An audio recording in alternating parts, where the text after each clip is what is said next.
All right, let's talk about another show you appeared on twice, The Mary Tyler Moore Show. Oh, I love her. I How did that love come her. about? Like I said, you can always read who a person is. We read right into their heart.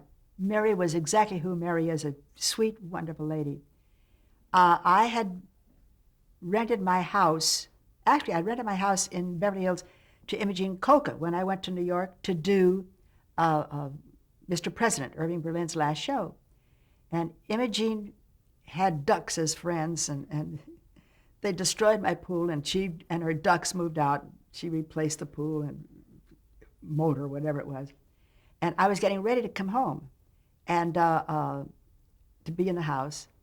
And Mary called and said that could she rent the house before her show had closed in New York. Tiffany, Breakfast at Tiffany, I think it was. Her show had closed, and she needed someplace to go. And so I said, sure, you can move into my house. So now I've got Imogen Coe and Mary Tyler Moore back to back. Mary moved in, and she was getting ready to put her show together. And I came back and I said, I have to move into my house. She said, I can't I have no place to go. And so Randy and I, my husband, excuse me, we rented a house, which we finally bought, and so that till Mary could get herself located. I mean, this is a story about real estate. And meanwhile, Randy and I had moved into this house out here in the Palisades, and Mary called and she said, look, she said, would you be embarrassed if I asked you to come and be my mother on one of the shows? And I said, no, I would love to do that. And so I said, fine. And so, we talked about it. She said, when you were with Sid Caesar, she said, you did one of the things that I thought was one of the funniest things I've ever seen, where he takes your diamond ring and you start to cry. And Sid had taught me how to do this funny cry. He demonstrated it for me. I can't do it now, but it's an incoherent talk through tears. You know, something like that. And Mary loved that. And she said, let's do that on my show. Well, now it's Mary's show, and it's her husband producing it. And when I got the script, I'm not about to tell her that the premise I felt in my heart would not work to do that bit of shtick, as you know the word shtick. I didn't think it would be funny. I didn't think it would work. But she was in love with it. She wanted to do it. And we did it. And it was okay. But there was no magic to that marriage between the shtick and Mary and me as her mother.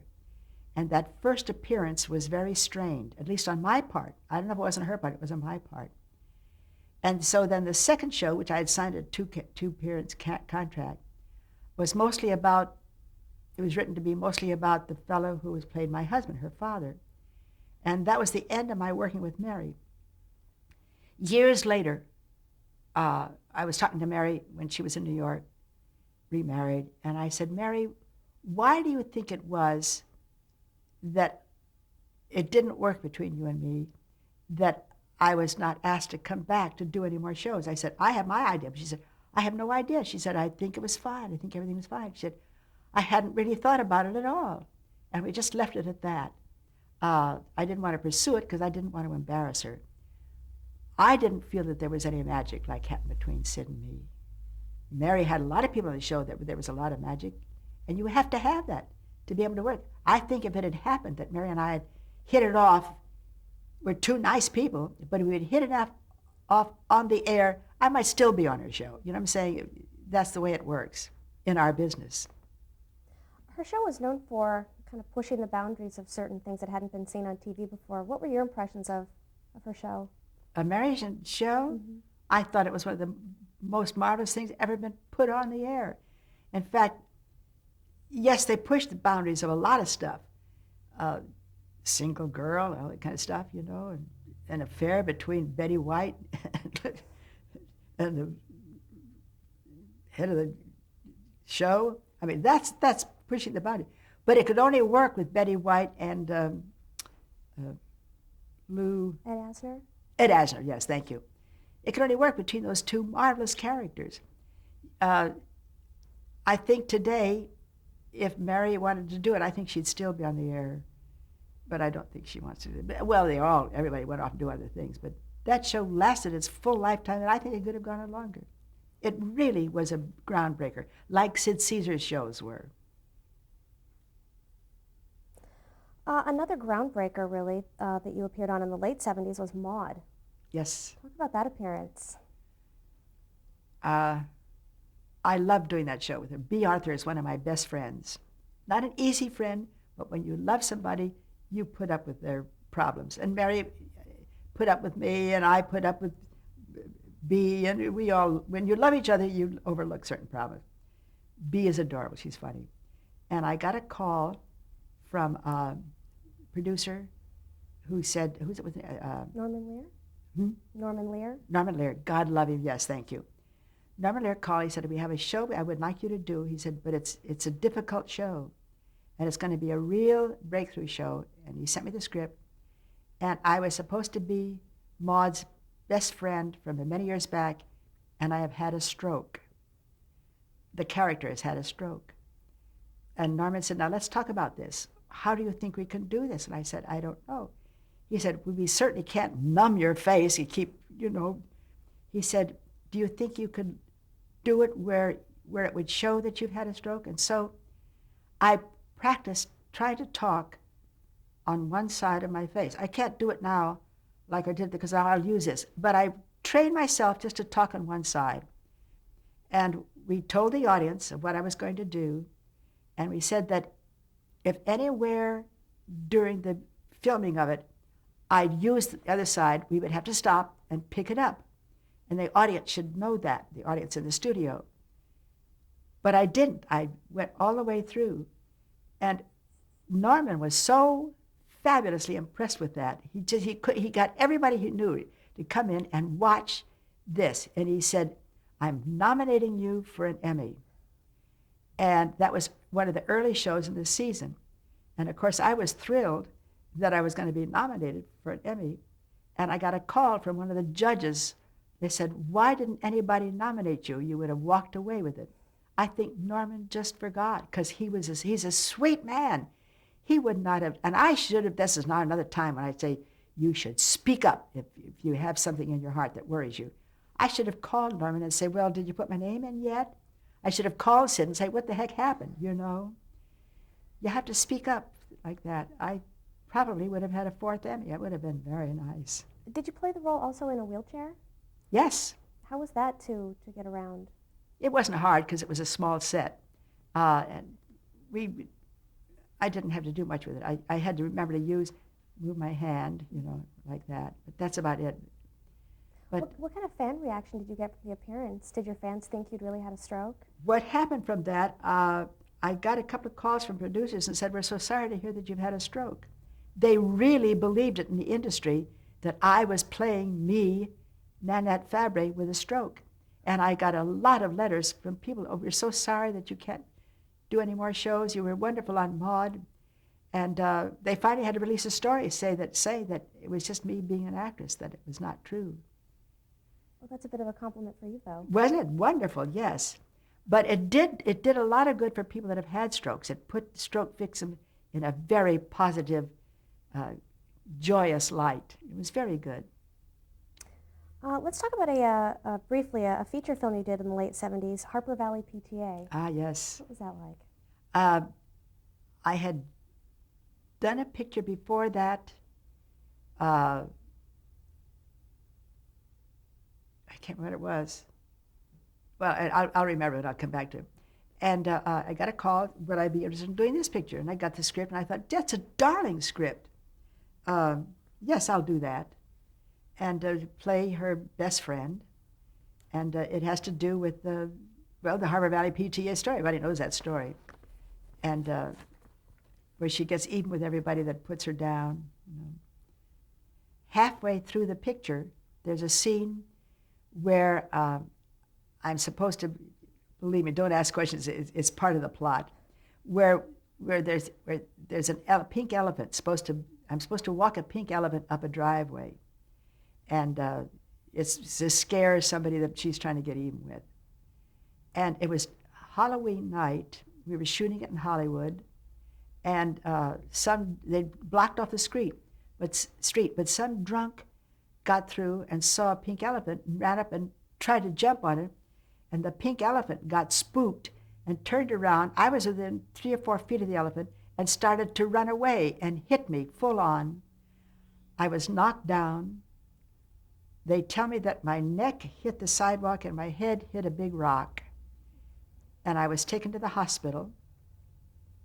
I had this is my second major concussion in my life. And I was very, very severely injured from that. And I couldn't remember any lines. I couldn't remember anything because I had the concussion. But they had to continue with the picture. They did the best that they could do with having people off stage, showing somebody walking behind a screen. But there were scenes that they had to finish. The main one was where she and I are driving in a car. She being Barbara Eden? Barbara Eden, yes. Barbara Eden, bless her heart.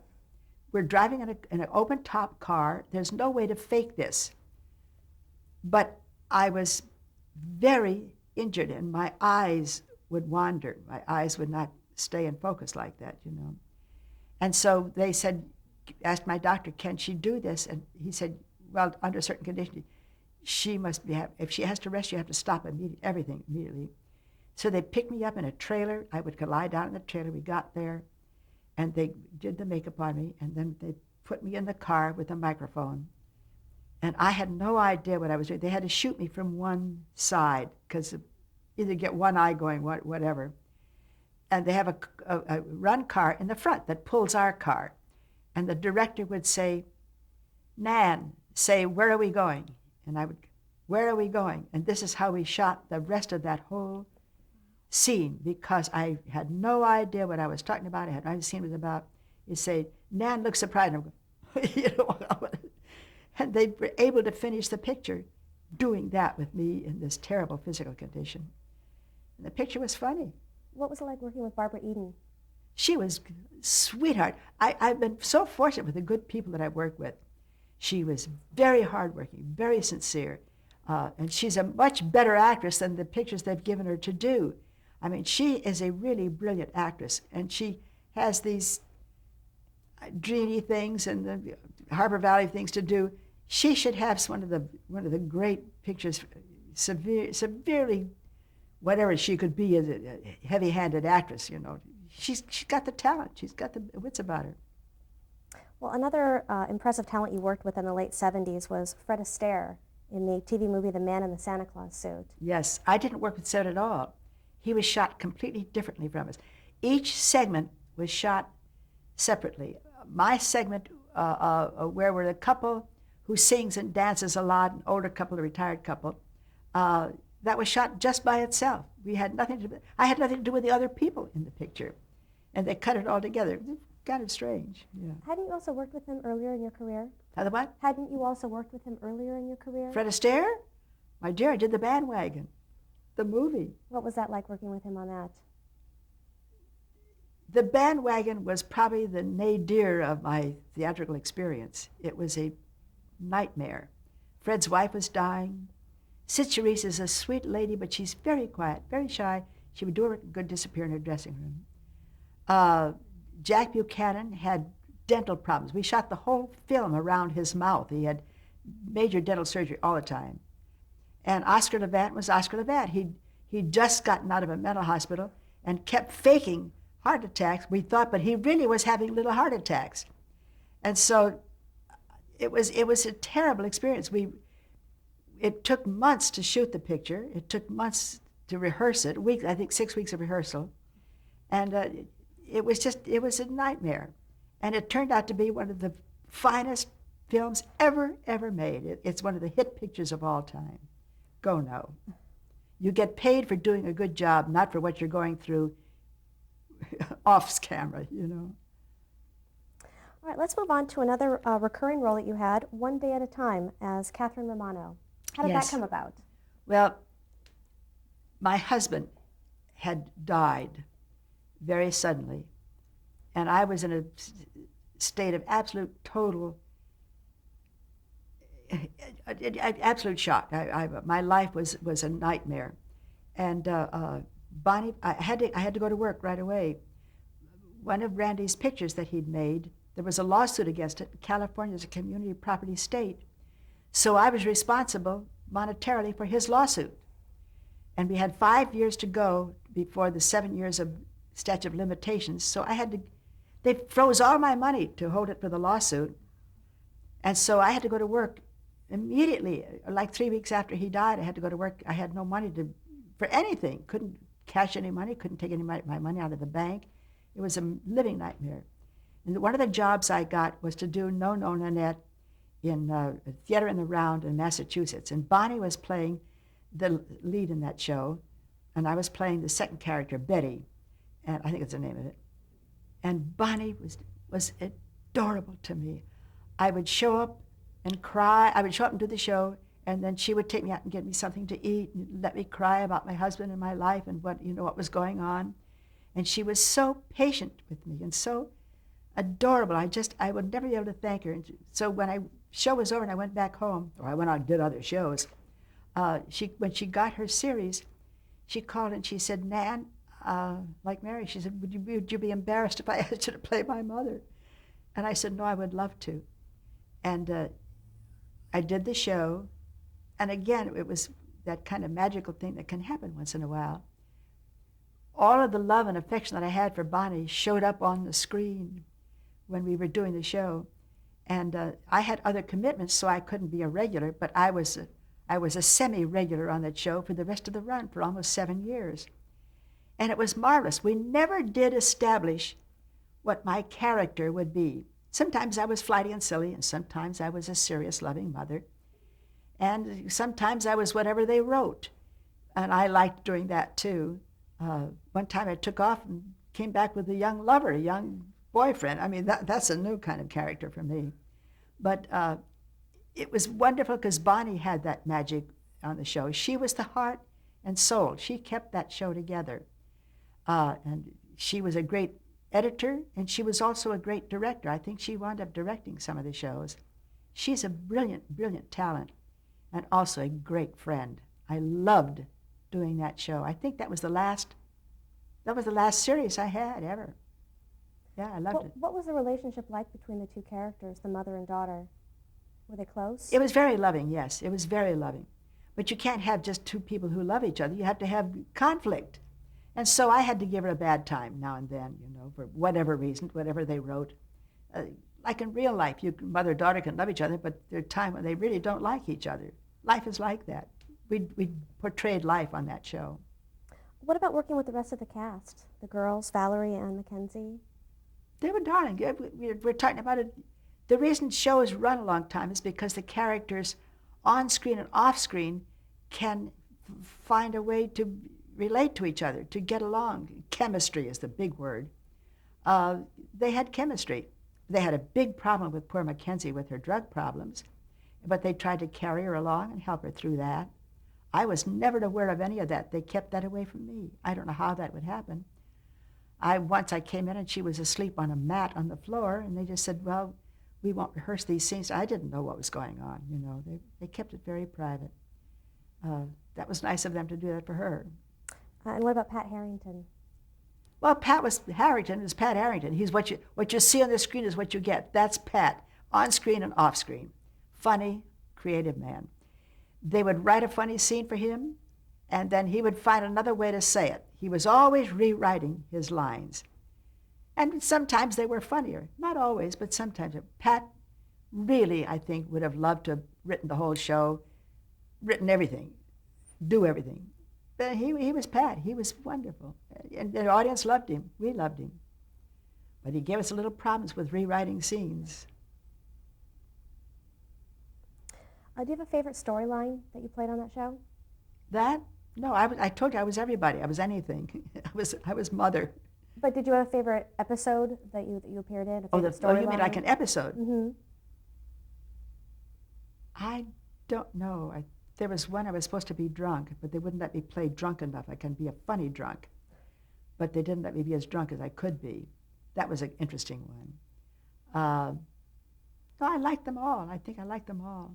Each one was kind of interesting and new. That's kind of wishy-washy to say it that way, but it's true. Well, I can't argue with that.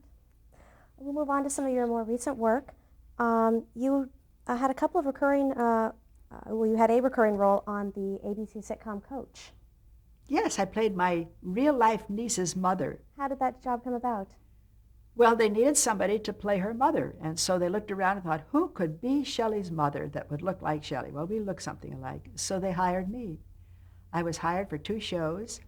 Again, no magic. Nothing happened. She and I got along great, but the magic had to happen with the fellow who played her. Craig T. Nelson. Yes, it had to happen between him and me. And I had to come up with some kind of a character. All these shows, no matter how straight-lined they may be, you have to be a character. When you look at Everybody Loves Raymond, they're all real people, but they are characters. They have characterizations. And we couldn't find anything for me. I couldn't find anything. And it's not going to last very long if you can't be somebody, a quote, character. Couldn't happen. It didn't happen. What was it like working with your niece? Oh, she's marvelous. She and I had worked together on One Day at a Time. I don't know that we did. Yes, I think we did a couple of scenes together, a couple of shows together. But you're talking about one of the major actresses, professionals, funny ladies that ever lived. She is funny. I think my favorite show was a New Year's Eve show we did for the old people's home. And I was playing the drums, and Shelley had to sing a song. This is on One Day at a Time? On One Day at a Time. Mm-hmm. And it was one of the funniest shows ever. And I'm playing the drums, and I'm giving her a very bad time on it. And she's trying to be a chanteuse with this big handkerchief. It was brilliantly, brilliantly funny. She and I really meshed on that one number. It was fun. Oh, I hope you can show parts of that someplace. Let's touch on another credit you had. In '91, you were on Murder, She Wrote with Angela Lansbury. Do you recall that one? Yes. I was supposed to be a lady who can talk to horses. And it was interesting. Her husband came and told me, he says, you're wonderful, the first scene we shot. And then they did something that I felt was very cruel. They had a lot of people in that show, and we shot it way out in the horse stable, way out in the country someplace. And they had a lot of young new stars on the show. I use the word, quote, stars, because if you get a line in a picture now, you're a star, not a real star. But they had some very nice young talent on the show. And they shot all of their scenes before they shot mine. Now, I'm not young. And it was very difficult for me to shoot my scene, to even remember what I'm supposed to be doing around 1 o'clock in the morning. And it was pouring rain, and it was cold, and I had to drive from way out in the boondocks to my house in the Palisades. And I know that Angela knew nothing about this, and I know that her husband knew nothing about this. But I think whoever was in charge was a friend of all those young kids and filmed them first. It would have been very kind and very nice to let the old lady go first, you know? And so I found that wrong, cruel, very hurtful. Well, did you have a better experience working on the Golden Palace in '93 with Betty White, Rue McClanahan, and Estelle Getty? Do you remember that appearance? No, Harold Gould? Huh? You don't remember that appearance? No. Oh, and there's terrible at good things go. Betty White's one of my darling friends. I mean, we're talking about people that I adore. I did a show out in the boondocks in Connecticut someplace with Rue, and we hit it off great, but I don't remember the show you're talking about. What was it about? It's the Golden Girls spin-off show, Golden Palace, and you played a customer who was coming in to have their wedding at the hotel, and it turned out you were marrying Betty White's ex-boyfriend. Don't remember it at all. Forgive me, I get a little old, you know. That's all right. It's only a one-shot. I have some summing up questions that I'd like to go through with you. How would you describe your acting style? My style? I think it mentioned way, way back that I am everybody I have ever observed and stolen from. I remember learning after watching Danny Kaye to use my hands a lot. Then I had to cut that out. Director said, you're a windmill in this show. Cut it down. You just develop who you are. I think a lot of it has to do with people you've admired that you've copied from. I think it has to do with the parts that you're given, the style of work that you're given, and what you can bring to it. I think I'm nice. I'm told that if I ever said a dirty word on the air or on film, that the audience would not accept that I'm a nice person. Well, in real life, I can use a few choice words, but I would not do that on the air because the audience doesn't like that. I don't know what makes people funny. George Abbott told me one of my very first shows I did with him, he said, you have to do this show because you're funny. But I'd been a leading lady, just a little ingenue up to then. He said, trust me, you're funny. And I said, well, what makes it funny? He said, I don't know. He said, but you're funny. People can't learn funny. You either are funny or you're not. I don't know why when I say something, people laugh at it. I may be telling you something very serious, and it comes out funny, you know? Marlon Brando tried to be funny when he did Sayonara, or whatever the show was. Bells are ringing, or whatever. And he was terrible. He was not funny, but he was the greatest actor that ever lived. Now, you'd think that two would go hand in hand. Now, however, practically 999% of funny people are good actors. Red Buttons won an Academy Award. You name any actor that's done a straight part that is a funny person, and you'll see that they are very good actors. Bea Arthur is a brilliant actress. Mary Tyler Moore is a brilliant actress. Carol Burnett, you name all of them. They are wonderfully good actors, but they also happen to be funny. Doesn't work the other way. What was the most important advice anybody ever gave you about acting? The one thing you've always carried with you? Not one thing. I don't know. Mostly I remember people who tell me, say, don't do that, you know, cut it back or do more or whatever. You take what you get from a director. There's all kind of director styles, and you try to fit in with what they want and what you think it should be. It's a tightrope walk. Many of my Broadway shows, I had some of the, Elia Kazan, that's a pretty good director. He was wrong for the show.